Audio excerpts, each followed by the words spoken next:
ലോക വനിതാ ദിനത്തോടനുബന്ധിച്ച് നീലേശ്വരം ആസ്ഥാനമായി പ്രവർത്തിക്കുന്ന ജീവനം പദ്ധതിയുടെ ഈ വർഷത്തെ ആദരം Thiruvananthapuram Kalanidhi centre for Indian arts and cultural heritage trust chairperson Geetha രാജേന്ദ്രന് സമർപ്പിച്ചു. തിരുവനന്തപുരം പ്രസ് ക്ലബ്ബിൽ നടന്ന വനിതാ മഹോത്സവ ചടങ്ങിലാണ് പുരസ്കാര സമർപ്പണം നടന്നത്. ദിസ് ന്യൂസ് സ്പോൺസർഡ് ബൈ ഗുണമേന്മയോട് കൂടിയ ഉൽപ്പന്നങ്ങൾ മിതമായ നിരക്കിൽ Sreekrishna hardwares MG road Kasaragod.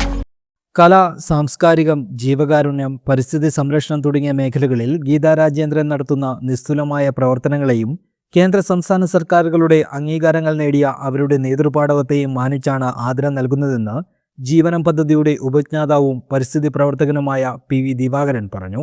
കഴിഞ്ഞ വർഷം കാസർഗോഡ് ജില്ലയിലെ ജില്ലാ പഞ്ചായത്ത് പ്രസിഡന്റിനെയാണ് ആദരിച്ചിരുന്നത്. ഓരോ വർഷവും കഴിവ് തെളിയിച്ച വനിതകളെ ആദരിക്കുന്നതിൻ്റെ ഭാഗമായിട്ട് ആണ് ഞാൻ ഈ വർഷം കലാനിധിയുടെ രത്നം എന്ന് വിശേഷിപ്പിക്കാവുന്ന ഗീതാ മാഡത്തിനെ ഞാൻ ആദരിച്ചത്. എൻ്റെ സ്വന്തമായ ഒരു പദ്ധതിയുണ്ട്, ജീവനം നീലേശ്വരം.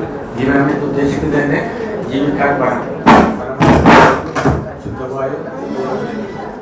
അതിൻ്റെ ഭാഗമായിട്ട് ഒരുപടി പ്രവർത്തനം നടത്തിയിട്ട് ലോകത്തിൽ തന്നെ അറിയപ്പെടുന്നത് നമ്മുടെ ജീവനം എന്ന ഒരു പ്രസ്ഥാനമാണ്.